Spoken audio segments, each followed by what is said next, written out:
Assalamualaikum warahmatullahi wabarakatuh. Ini vlog, bukan vlog ya. Ini video kedua dari rangkaian video yang kemarin. Insya Allah kemarin saya janji setiap harinya saya janjikan bahwa akan mengupload, bukan mengupload ya, apa namanya,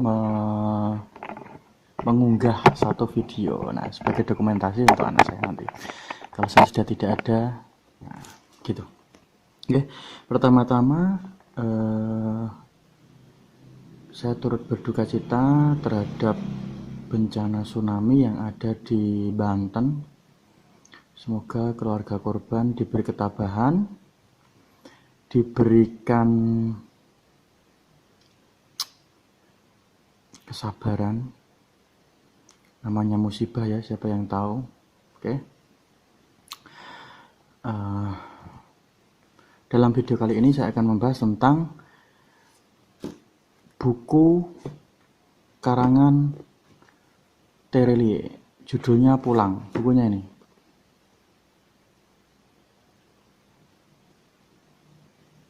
Bisa dibeli di Gramedia atau toko buku terdekat. Bagus sekali bukunya ini. Bercerita tentang seorang pemuda dari satu kampung yang diasuh oleh seorang etnis, sebut saja seorang Cina ya.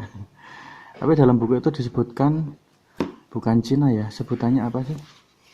Bentar. Sebutannya tauke. Nah, seorang tauke. Bolong nih. Apalah. Nanti bisa dijahit ini. Bolongan. Mungkin bisa jadi tren masa depan.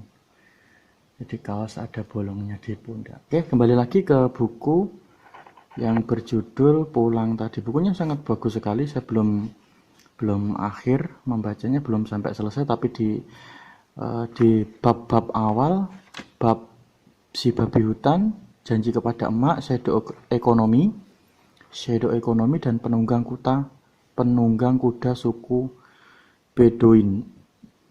Bagus sekali. Bercerita tentang seorang pemuda yang tidak punya rasa takut karena pada dasarnya manusia dibekali lima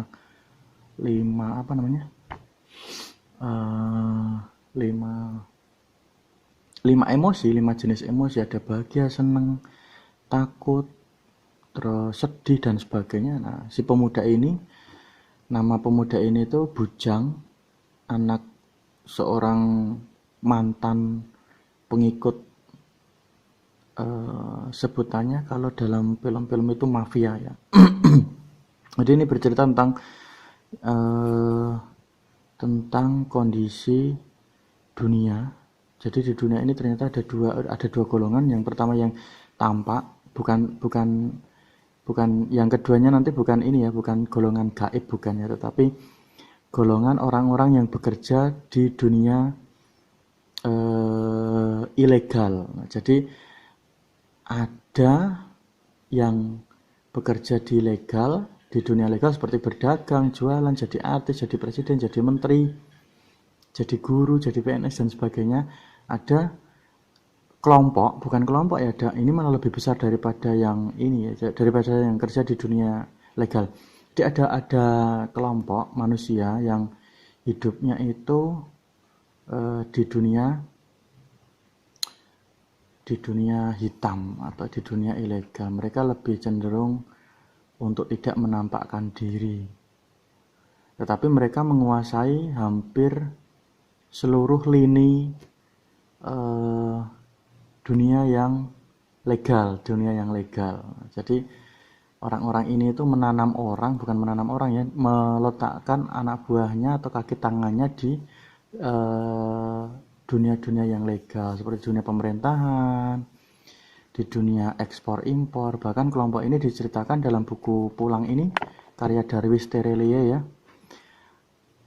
Kelompok ini tuh kalau bosnya itu kalau mau impor atau ekspor barang itu tidak melalui bea cukai, tidak melalui uh, instansi yang menangani tentang ekspor dan impor barang. Jadi mereka ekspor atau impor barang ya dari misalkan dari negara dari Rusia atau dari Cina atau dari Jepang atau dari mana-mana gitu. Kalau ekspor ya langsung ke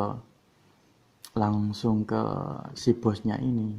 Jadi nggak melalui administrasi yang rumit gitu, administrasi yang berbelit-belit melalui bea cukai, melalui pokoknya instansi-instansi yang membutuhkan banyak administrasi. Nah, bagusnya ini si Terelie ini itu luar biasa emang untuk menggambarkan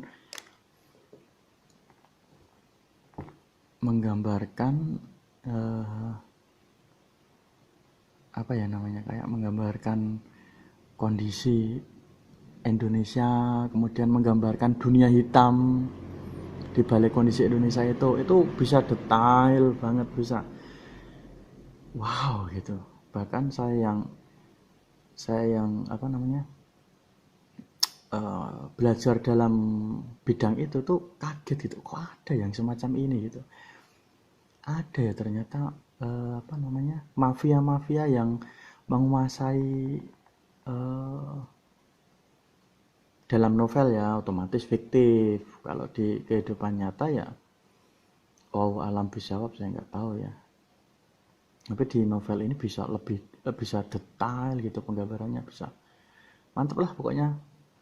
Jadi buat para uh, orang yang hobi membaca,